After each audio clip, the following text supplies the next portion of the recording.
You have a DD-214, a VA treatment note, and a folder full of paperwork. Then someone says, you need more evidence. More evidence of what? Before you start searching every file cabinet, pause there. The most useful next record depends on the question that still needs an answer. My position today is simple. Better evidence gathering starts with a better question, not a bigger pile of files. Welcome to the Veteran Benefits Reset Podcast, where we help veterans and their families better understand the VA disability benefits process, one step at a time. I'm your host, Cameron Burrell, a U.S. Army veteran and founder of VetBiz Media. Today, we are mapping the places where common records may live, what each source can help explain, and how to track the questions that remain. Think of the records as different tools. Military records may help explain where and when someone served. Medical records may document conditions, symptoms, treatment, and timing. Employment records and personal observations may help describe changes in functioning. Those tools can work together, but one document does not have to carry the entire story. And no organizational method guarantees service connection, a rating, an approval, or any other result. This educational information, not legal or medical advice. Let's begin with the broad service picture. A DD-214 may provide important information about a period of service, including dates, character of service, occupational specialty, and separation details. It can be a useful starting point, but it may not explain every assignment, duty, location, or event that occurred during that period. That is where other personnel records may add context. Depending on the question, those records could include assignments, orders, training, awards, performance information, deployment details, or duty-related information. Ask yourself, am I trying to understand the general period of service, a specific assignment, or the timing of a particular event? Different questions may point to different records. Here is a fictional example. Imagine a veteran who served at Fort Example from March through September of 2004. The DD-214 might help establish the broader service period. Personnel records might clarify the assignment. Orders might narrow the dates. An award citation might describe a responsibility or event. Each document may answer one part of the question. None should automatically be treated as a magic key that answers everything. That distinction matters. A personnel document can provide service context without answering every medical question. It may show where someone was assigned, but not how a condition was later diagnosed or how symptoms affected daily life.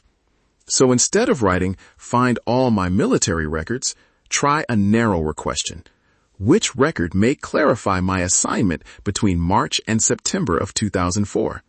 A focused question gives you a more focused next step. Now, move from service records to medical records. Service treatment records may document visits, complaints, testing, diagnoses, referrals, medications, or treatment during military service. They can help answer what was documented while someone was serving. But they are not the only medical source, and a missing entry does not automatically settle every question. VA treatment records may show later evaluations, diagnoses, prescriptions, procedures, referrals, and ongoing care within the VA healthcare system. Private records may come from a civilian doctor, hospital, urgent care center, therapist, specialist, or imaging facility. Those records may cover periods before, during, or after VA treatment. Different systems can hold different pieces of the medical timeline. Here are 3 questions people often blend together. First, what condition or symptoms were documented? Second, when did the symptoms, diagnosis, or treatment appear? Third, how did those symptoms affect functioning over time? Those are related questions, but they are not the same question. A medical note may address the first question.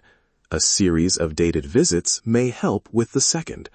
Work information or personal observations may add detail about the third. That does not mean one category is more important in every situation. It means you should be honest about what her record actually says, what period it covers, and what question it does not answer. Do not make a short note carry more weight than its contents support. And if a record is missing, resist the urge to turn that absence into a conclusion. A record may be stored under a different name, held by another provider, transferred between systems, or limited by the practices of the time. A missing page can create a follow-up question. It does not automatically prove that something did or did not happen. There is another source families sometimes overlook: information about work and daily functioning. Depending on the circumstances, employment records may include job duties, attendance patterns, schedule changes, leave information, accommodations, or other workplace documentation. These records may help describe what changed in practical terms. A veteran's own statement can also describe tasks that became difficult, when changes were noticed, and how ordinary routines were affected. A spouse, caregiver, family member, former coworker, or fellow service member may describe what they personally observed. That is an observation. It is not a medical diagnosis, and it is not automatically proof of a particular VA conclusion. But an honest, specific observation can add detail that may not appear in a clinical note. Specificity helps here. I could not work is broad. A clearer description might identify the job, the task, the approximate period, and what changed next. For example, during the summer of 2019, repeated lifting became difficult. I missed several shifts, and my supervisor moved me to lighter duties. That is still a general example, not a prediction about any claim. It simply shows how dates and observable details can make a question easier to understand. Now, let's build the tracker. You can use paper, a spreadsheet, or a secure digital folder. Keep it simple. One row should answer one evidence question. Let me put a sample row on the screen. What treatment was documented during the first year after separation? The likely source is the clinic a veteran remembers using. The date range is January through December of that year. For the status, write something meaningful, such as provider identified, request process still being verified. That is more useful than simply writing in progress. Then add the document received, if anything arrives, and one follow-up question. Does the document cover the full date range? Does another provider hold part of the record? What still needs to be confirmed? That final question keeps the tracker active. It turns a folder into a plan. If several providers may be involved, create separate rows. One row might cover service treatment records. Another might identify a civilian primary care office and its dates of care. A third might identify a specialist's evaluation. Do not write one giant line that says, "Get medical records." That phrase hides too many questions. Break the search into sources, periods, and purposes. What if a provider closed, changed names, or transferred records? Put that uncertainty in the follow-up column.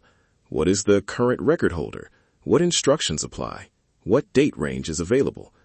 Record request procedures can vary by agency, provider, and individual circumstances, so verify current instructions with the relevant record holder or through official VA resources.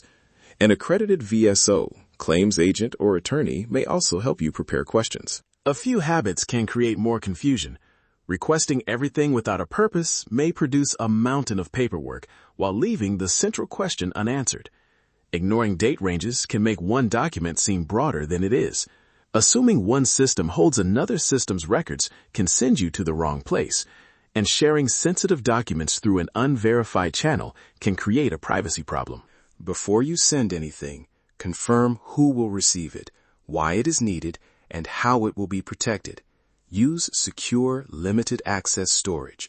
Share only what is necessary for an informed conversation with a trusted, appropriate resource. Good preparation is not just collecting information, it is also protecting that information. So, who holds the record? Sometimes the answer is a military record system. Sometimes it is a VA facility, a private provider, an employer, or your own files. The better question is, what am I trying to understand? and which source is most likely to answer it, to how functioning changed. Before the next episode, create one tracker row for one unanswered evidence question. Just one. Write the question in plain language. Add the likely source and the date range. Mark the status as not started, requested, received, or needing follow-up. Do not send documents simply because you created the row. Verify the process first and protect sensitive information. If you already work with an accredited representative, bring that row to your next conversation. If you do not, the row can help you explain what you are trying to learn when you contact an appropriate resource. Facts over frustration. Education before action. One step, one record, one mission. Thanks for listening to the Veteran Benefits Reset podcast. I hope today's episode gave you a clearer way to think about VA evidence, not as one perfect file, but as a set of sources matched to specific questions.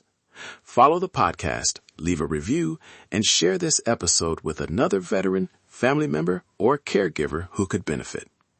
Download the free 7-step Veteran Benefits Reset Guide at vetbizmedia.com/veteran7.